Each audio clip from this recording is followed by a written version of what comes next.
सीता जी को लाया जाता है। जब राज्याभिषेक होने पर उनको कहा जाता है कि अग्नि परीक्षा दीजिए, तो समस्त जनसभा ग्रामवासियों के सामने सीता जी को बहुत हीनता महसूस होती है। कहते हैं, आप मेरे प्रभु, आप मेरे आराध्य हो, आप मेरे पति हो, सुहाग हो, आपको नहीं मालूम आप साक्षात विष्णु के अवतार हैं। ये अपने मन में वो कहती हैं। लेकिन रामचंद्र जी ईश्वर होने के पहले राजा हैं, और राजा का मुख्य उद्देश्य होता है, उनका धर्म होता है कि प्रजा की बातों का मान रखें और उसको सर्वोपरि वो साबित करें। तो उस रिश्ते से उन्होंने कहा कि बहुत आघात हुआ उनके हृदय में, तो उन्होंने परीक्षा दिया और उनका सिर्फ मुख्य विकल्प था सीता जी को पुनः वापस प्राप्त करना, क्योंकि वो उनकी प्रतिबिंब थी। पूर्ण रूप से अग्निदेव से उनको सीता जी को लेना ही था। और गांव वालों को समझ में आया कि सीता जी तो जली ही नहीं, लेकिन नाना प्रकार के बातें होती हैं। उस युग में भी होता था और इस युग में भी होता है। अभी तो ढेर सारी प्रतिक्रियाएं हो गई हैं, ये टेस्ट करो, वो टेस्ट करो, डीएनए टेस्ट करो, जो कि साबित करती हैं। गलत भी नहीं है, होना भी चाहिए, लेकिन उसका अलग प्रतिरूप देखा जाता है समाज की रीतियों से।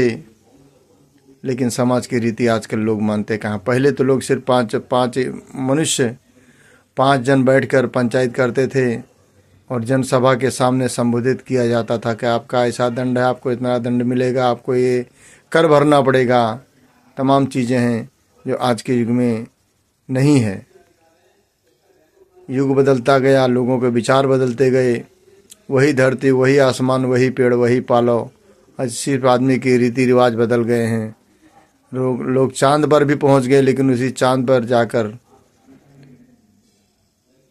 अपने जीवन को, वो तो अपने जो ज्ञान से मिला है उसको प्रोत्साहित करते हैं लोग।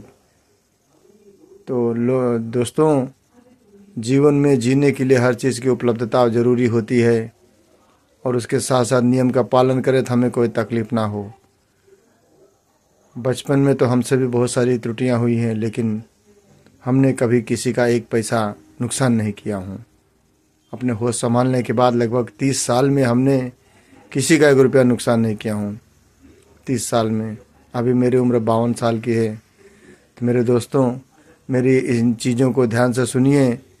मुझे न कोई एडिट करने आता है, न उतना पढ़ा लिखा हूँ।